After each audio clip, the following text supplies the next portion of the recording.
मैं सन 71 से लेकर आज तक विरोध में भी रहा, सत्ता में भी रहा, लेकिन कोई भी प्रशासन को सत्ताधारी दल के रूप में, उनके कार्यकर्ता के रूप में काम करते हुए मैंने नहीं देखा। मेरे 10 साल के कार्यकाल में कोई भी भाजपा के कार्यकर्ता नेताओं के खिलाफ कोई झूठा प्रकरण नहीं लगाया गया और उन्हें किसी प्रकार की प्रताड़ना नहीं दी गई। लेकिन इंदौर में ये देख रहे हैं हम लोग कि कार्यकर्ता, कांग्रेस के कार्यकर्ताओं को छांट छांट कर उनके खिलाफ कार्रवाई की जा रही है और भाजपा के वो लोग जो कि खुलकर अपने ही दल के लोगों के साथ मारपीट करके उनको जबरदस्ती नंगा कराया जाता है उनके परिवार के सामने, उनके अपराधियों पर रियायत बरती जाती है। अभी फिलहाल 1 महीने के अंदर 2 प्रकरण ऐसे हो गए। वैसे प्रकरण बहुत सारे हैं, लेकिन जहां विपक्ष के नेता नगर निगम इंदौर में और प्रदेश कांग्रेस के अध्यक्ष जीतू पटवारी जी के भाइयों के प्रकरण में साफ दिख रहा है कि इन्हें झूठा प्रकरण बना के बस फंसाया जा रहा है और अपराधियों को बख्शा जा रहा है। मैं पहले चिंटू चौकसे जी का प्रकरण लेता हूं। हाँ, इनके बच्चों में और दूसरे में, पड़ोसी में किसी बात को लेकर झगड़ा हुआ, दोनों के तरफ सिर में चोट आई, लेकिन जो भाजपा के साथ जुड़ा हुआ था उसको गंभीरता से लेते हुए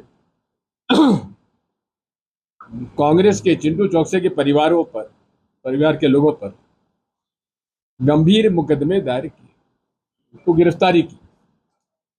लेकिन इनकी एफआईआर जो हुई, उस एफआईआर में जो कार्रवाई होना चाहिए थी वो नहीं हुई। ये हमारी शिकायत है। खैर, अदालत ने हमारी प्रार्थना स्वीकार की और उनकी जमानत हो गई और बाकी केस भी हम लोग लड़ेंगे। लेकिन मैंने स्वयं ने दोनों लोग जिनके सर में चोट आई है उनका फोटोग्राफ मैंने सोशल मीडिया पे डाला था। साफ लग रहा था कि बीजेपी के व्यक्ति के उतनी गंभीर चोट नहीं है, लेकिन गंभीर प्रकरण उन लोगों पे लगाया गया जो उनके साथ उनका झगड़ा हुआ। दूसरी तरफ चिंटू चौकसे के पुत्र को काफी सीरियस चोट थी,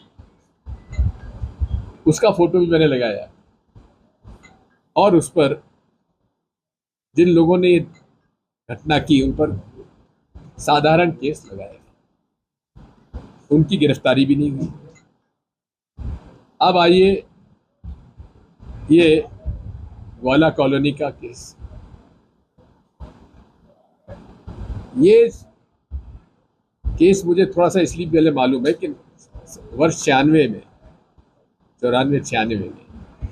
इंदौर से डेयरी जो है उनको बाहर शिफ्ट करने का एक सुझाव आया, तो वहाँ सरकारी जमीन थी, वहाँ ग्वाला कॉलोनी के नाम से उसको डेवलप करना चाहते थे, लेकिन वो फिर डेवलप हुई नहीं, लोग वहाँ गए नहीं किसी कारण से, वो जमीन खाली पड़ी थी। उस जमीन पर यादव समाज ने, जो कि गौ पालक है, उन्होंने एक ट्रस्ट का गठन किया और उस गठन करने के पश्चात वहाँ श्री कृष्ण का मंदिर और गौशाला निर्माण करने का निर्णय लिया। ट्रस्ट का रजिस्ट्रेशन तो हो गया है, लेकिन उसका नोटिफिकेशन नहीं हुआ है। अब इसी बीच में एक व्यक्ति जिनके ऊपर आपराधिक प्रकरण रहे हैं वो सामने आए। मैं उनको नहीं जानता, लेकिन जो मुझे बताया गया, ये पुलिस इसकी जांच करे कि जिसने शिकायत की है उन पर कोई आपराधिक प्रकरण है या नहीं है। लेकिन इतना जरूर है कि मैंने शासकीय रिकॉर्ड देखा है, उसमें कहीं उस महानुभाव का कहीं नाम नहीं है। कोई ना पटवारी रिकॉर्ड में है, ना खसरे में है, ना खाते में है।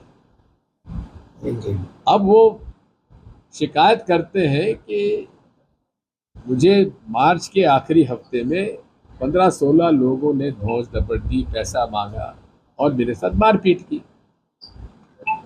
और उसे पुलिस रजिस्टर करती है मई के आखिरी हफ्ते में, और उसमें प्रदेश कांग्रेस के अध्यक्ष जीतू पटवारी जी के दो भाइयों के खिलाफ मुकदमा दर्ज हो जाता है, जबकि वो उनका कोई लेना देना नहीं, ना वहां कभी हो गए, ना कोई प्रमाण है।